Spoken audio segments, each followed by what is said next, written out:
What's up, y'all? It's Ty. In this video today, I'm going to be going over giving you guys my top 10 quote-unquote attainable shooting guards right now in NBA 2K25 MyTEAM. Now, this gets a little bit more complicated because guess what? A guy like Brandon Roy is attainable. I don't even like to talk about it, but it's the truth, right? Like, if you grinded your park win streak, if you played any king of the court, if you have grinded out the challenges and just have grinded the game, you can get these type of cards. I'm just being honest, right? Him, Beasley, you can get these type of cards being no money spent. Now, again, is it still hard to do? Yes, but they have got to be featured in this video. So I'm going to be giving you guys my top 10 attainable shooting guards. And just know things are going to get complicated, right? Not including invincibles, not including, other GOAT cards, just because, again, they're really, really hard to get right now. So, again, it's just kind of hard for me to have, like, a fine line. So, if you don't like this video, like, it is what it is. But 100 overalls and basically any attainable, like, reward cards are going to be included. We're going to start off at number 10 with Glenn Rice. Now, when I look at Glenn Rice, I don't hate the card, but he's not necessarily perfect in my opinion. Yes, 99s across the board. Harden on very quick. Garland with Francis, with Kemba, with Defox.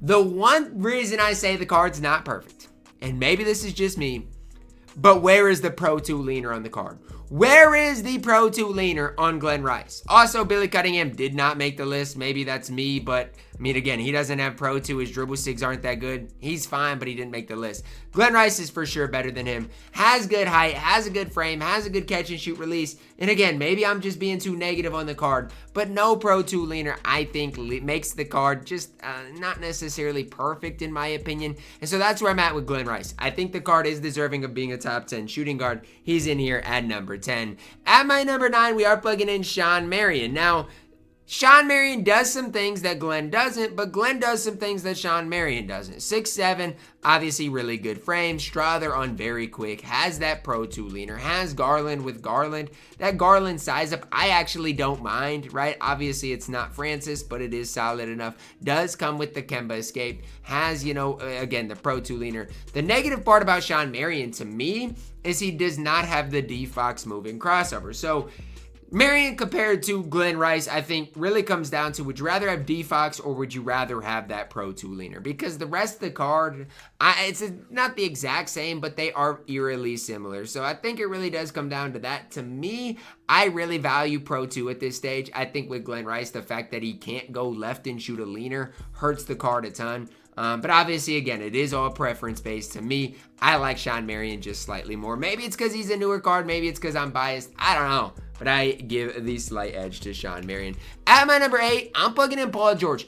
I don't care how many people want to say negative things about Paul George. He's good. I don't care what people say. I like Paul George. 6'8", 6'11" wingspan. Has, 12 legend badges, which might not seem like the biggest deal, but even compared to like Glenn, that matters. 99s across the board. Has PG on very quick, Pro 2 leaner. The problem with Paul George is he really can't move at all. Doesn't have a moving crossover.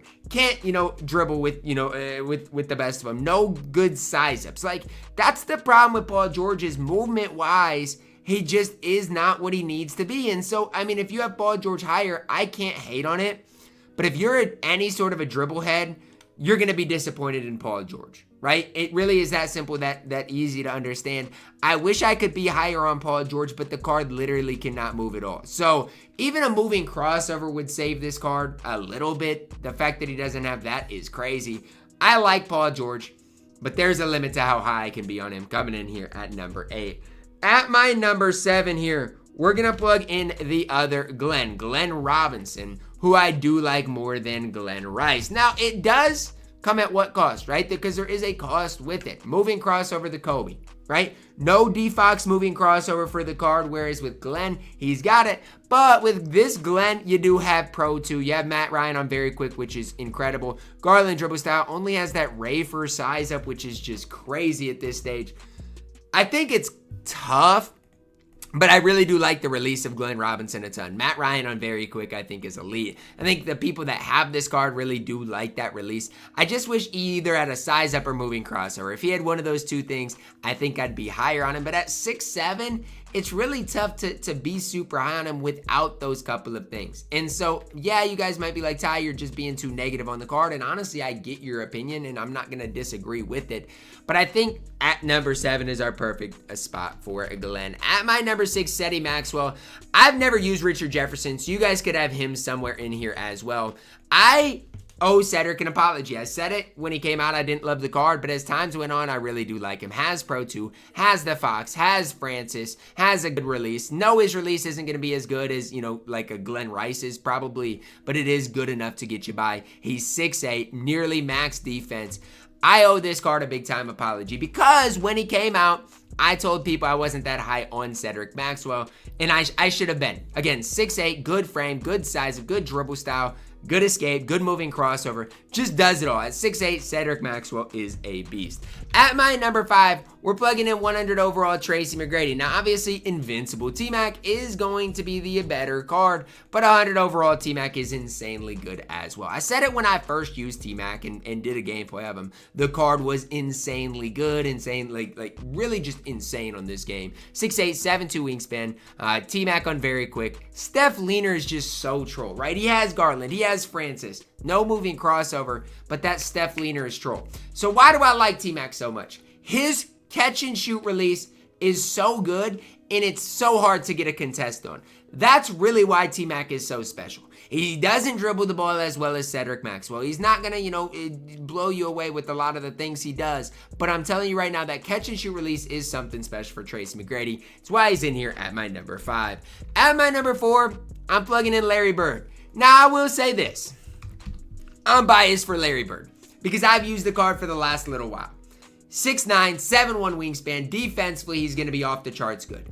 Now, I will say this. As far as movement in the half court, it's not going to be that great for Larry. It's just not. So limit your expectations when it comes down to that. He has the D-Fox dribble style. Yeah, he has Francis, but it doesn't matter because the D-Fox dribble style is crazy. D-Fox cross is nice. His release is okay. He has Pro 2. But really why I like Larry Bird, to be honest with you, is his defense, right? That's really what is special about this Larry Bird card because offensively, yeah, he's fine. He's got Pro 2. He's got the D-Fox. But as far as like creating his own shot, he's going to struggle a little bit. At my number 3 is Brandon Roy. Now, here's the deal. Here's the situation.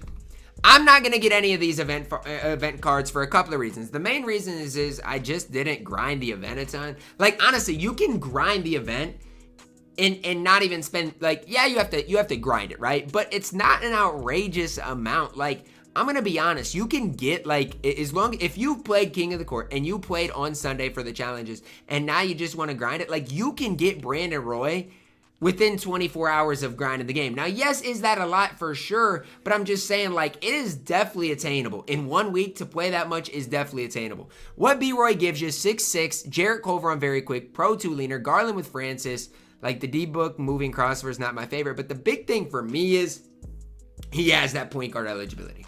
I'm talking about him as a shooting guard because I've already done my point guard list, but if you get Brandon Roy, you got one of the best shooting guards in the game. It really is that simple, that easy. B-Roy is a stud.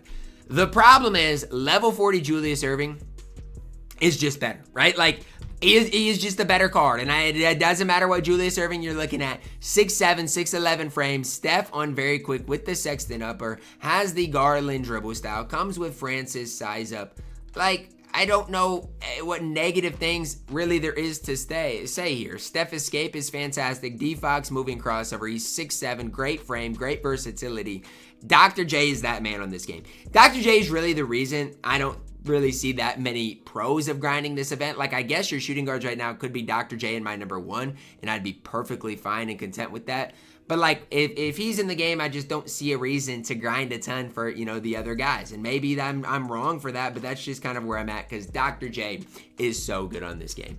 At my number 1, we're plugging in Michael Beasley. Now, again, you can get Michael Beasley within grinding, like, throughout the week for probably, I don't know, 25 hours. Like, yes, it's a lot, but I want you guys to know, like, it's at least realistic. Like, for the grinders out there, Beasley is realistic. I'm not gonna sit here and hate on that. Cam Thomas, Sexton upper on very quick, Pro 2 leaner, Garland with Francis, Steph escape, D-Fox moving crossover.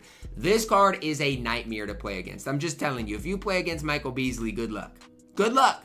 He can create his own shot. He's 6'9" with the best. I'm going to say he's the best defensive shooting guard in the game. He's the best offensive shooting guard in the game. There's literally nobody on this game that can compare to Michael Beasley. And so the fact that you guys can go grind for Michael Beasley is crazy, but that's the truth right now. Now, again, the grind is crazy, but I actually don't mind what 2K did here with, allowing these really good cards to be a hard grind, but they're at least somewhat attainable. So that's really going to wrap it up for me ranking my top 10 shooting guards. And again, none of the other GOAT invincible cards are going to be ranked. So, a guy, let's say like, I'm just going to throw out a name. KD is not ranked. Why? Card's too expensive.